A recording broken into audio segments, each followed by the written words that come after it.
असं आहे की काही लोकांना खूप विचित्र अनुभव बांगलादेशी गुंडगिरीचा झाला आहे, होत आहे, अनेक ठिकाणी होत आहे.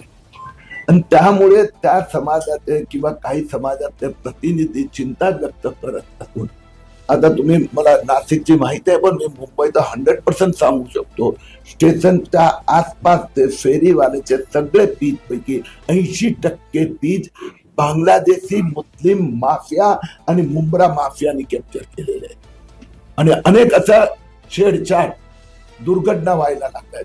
मग त्या पालकांनी समजा काही चिंता व्यक्त केली तर त्यांची भावना समजते. पण ही माहिती आपल्याकडे ती गृह विभागाकडे नाही. आपण खूप गंभीर आता आरोप केला की 80% जर त्यांनी कॅप्चर केलं असेल तर त्यांच्यावर कारवाई का नाही होत?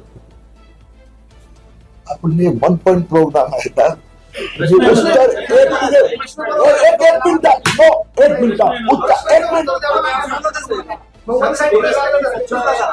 आम्हाला ऍक्च्युली सांगितलं असतं की नियम एक मिनिट ऐका. एक minute now you keep quiet. तुम्ही माझं उत्तर झाल्यानंतर तुम्ही 10 प्रश्न विचारा. उत्तर झालं होतं नाही, मी एकच वाक्य पहिलं बोललो आणि तुम्ही ठरवून एकदम तुटून पडला. You can't talk my reply. You listen my reply. You first listen my reply. You must have question.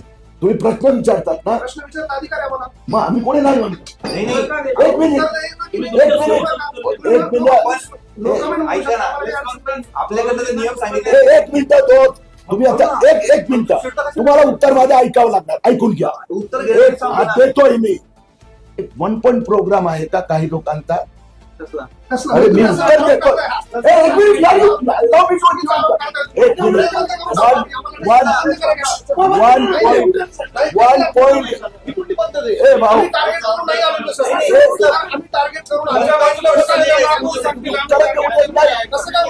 तो प्रश्न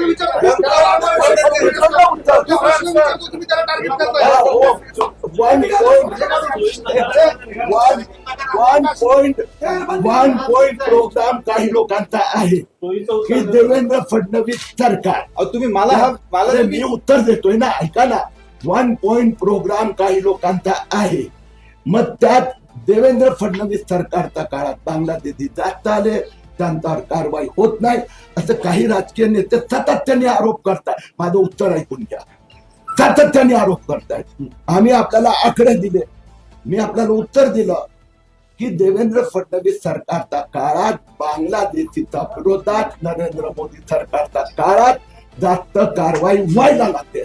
तर तो 1 पॉइंट प्रोग्राम ठेवणारे काही राजकीय पक्षाचे लोक आहेत. आम्ही राजकीय पक्ष उत्तर देतो ना. ऐकून तर घ्या. हा मुद्दा कोणी काढला? 80% लोकांनी कॅप्चर केलं हे तर कोणी उत्तर देतोय ना, दिलं ना. त्याच्यावर तुम्हाला प्रश्न विचारला ना. 1 पॉइंट प्रोग्राम मी पुन्हा रिपीट करतो. 1 पॉइंट प्रोग्राम काही राजकीय पक्षांच्या नेत्यांचा आहे. त्यात उद्धव ठाकरे गटाचे संजय राऊत असो की सपकाळ असो, की रोज उठून म्हणतात बांगलादेशी किती जवळ आले, किती लोक आले, कितीवर कारवाई झाली.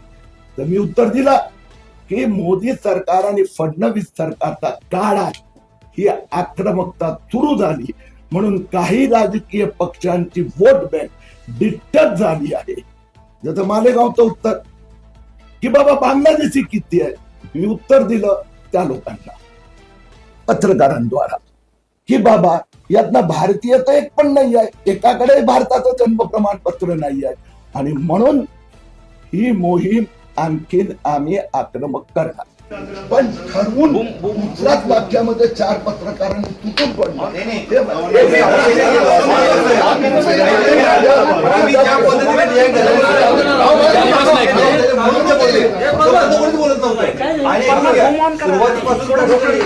सुरुवातीपासून प्रश्न मीच विचारत होतो, तुम्ही उलट काढले. तू एकटाच का बोलतोय?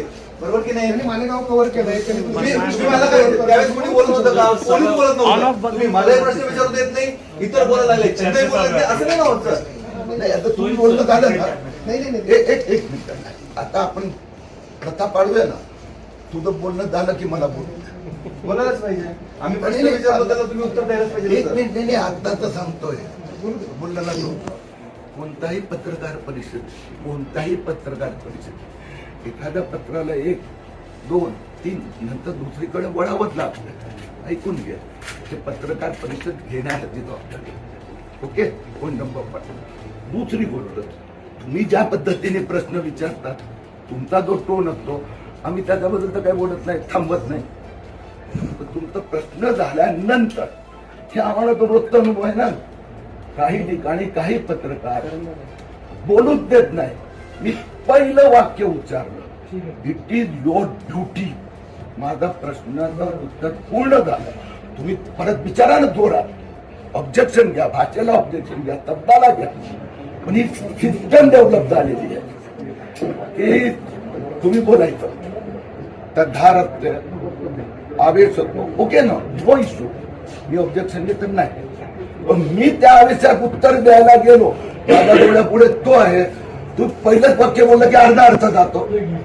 तुम्ही दुसरं आणि तिसरं वाक्य ऐकलं असतं तर तो रोख माझा सपकाळकडे होता, उद्धव ठाकरेकडे होता, संजय राऊतकडे होता, तुमचा द्वारा मी त्यांना ऐकवत होतो. पण ही सिस्टम डेव्हलप झाली म्हणून मी आता ते खूप अवरोध बघितले. म्हणून मी सांगतो, मी जे बोलायचं बोलून द्या, मी ऐकतो. मी बोलायची सुरुवात केली की एकच वाक्य संपलं की मग प्रेस उधळली.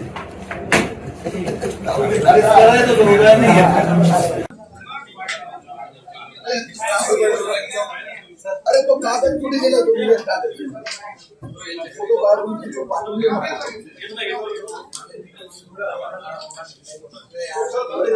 देतो ना सर.